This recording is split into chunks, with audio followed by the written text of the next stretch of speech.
నేను నేర్చుకుందే 4 ముక్కలు. నన్ను ఎక్కువ క్వెషన్‌లు అడిగి కన్‌ఫ్యూజ్ చేయొద్దు. ఈ ఒక్కసారి వీడియో ప్లే చేస్తా చూడండి. పవన్ ఫెయిల్ అయ్యారని ఎద్దేవా చేశారు. 2024లో చంద్రబాబు, లోకేష్ ను నిర్మాతలుగా పెట్టుకుని గెలిచారని అన్నారు. ఇప్పుడు మోడీ అనే ప్రొడ్యూసర్ కోసం చూస్తున్నారని ఎద్దేవా చేశారు. ఓకే.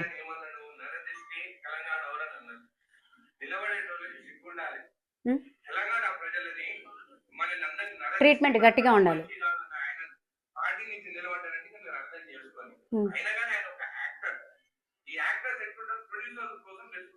ఓహో.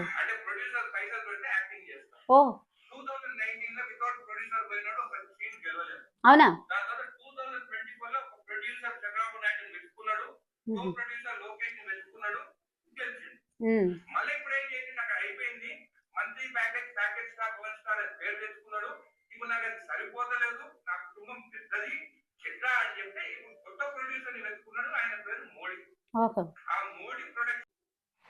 జయ జనసేన. ఇప్పుడు అర్థమైందా ఈ డాక్టర్ గెటప్ ఎందుకు వేసాను? ఎందుకంటే ట్రీట్మెంట్ చాలా గట్టిగా అవసరం. ఇప్పుడు ఎమ్మెల్యే అనిరుద్ రెడ్డి గారు, కాంగ్రెస్ ఎమ్మెల్యే అనిరుద్ రెడ్డి గారికి ట్రీట్మెంట్ చాలా అవసరము. మా నాయకుడు, మా అధ్యక్షుల వారు పవన్ కళ్యాణ్ గారి గురించి నోటికి ఎంత వస్తే అంత మాట్లాడుతున్నారు. మేము వీర మహిళల్ని, జన సైనికులు తలుచుకుంటే సోషల్ మీడియా దద్దరిల్లిపోతుంది. ఇప్పుడు మీరు నోటికి ఎంత వస్తే అంత మాట్లాడకండి. అర్థమవుతుందా? మాకు నోర్లున్నాయి, మాకు మాటలున్నాయి. ప్రొడ్యూసర్లు, డైరెక్టర్లు అంటున్నారు. మీరు డిస్ట్రిబ్యూటర్లా? మీరు వేరే పార్టీలకి వకాల్తా పలుకుతున్నారు.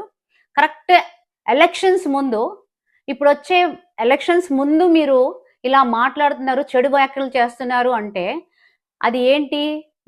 మాకు ఓట్లు పడకూడదని మీరు మాట్లాడుతున్నారు. కానీ ఒక్కటి మర్చిపోతున్నారు, జనసేన 100కి 100% స్ట్రైక్ రేట్ ఇచ్చిన ఏకైక పార్టీ జనసేన పార్టీ. 100% స్ట్రైక్ రేట్తో ఇప్పటి వరకు ప్రపంచంలోనే, వరల్డ్లోనే ఇప్పటి వరకు ఏ పార్టీ చేయలేంది మా జనసేన చేసింది. మా జన సైనికులు, వీర మహిళల వల్ల ఏదైనా జరుగుతుంది. ఇప్పుడు మేము ఒకటే చెప్తున్నాం, అనవసరంగా నోరు పడేసుకుంటే మీకు బాగోదు. ట్రీట్మెంట్ చాలా గట్టిగా ఉంటుంది. ముందు మేము గెలిచి చూపించిన తర్వాత మా ట్రీట్మెంట్ ఎలా ఉంటుందో మీకు తెలిసిపోతుంది. సో మాట్లాడే ముందు, ఏదైనా మాట తూలే ముందు అటు ఇటు చూసి మాట్లాడాలి అంటారు. In front there is a crocodile festival. ముందుంది ముసళ్ళ పండగ. వెయిట్ చేయండి. జై జనసేన, జై హింద్.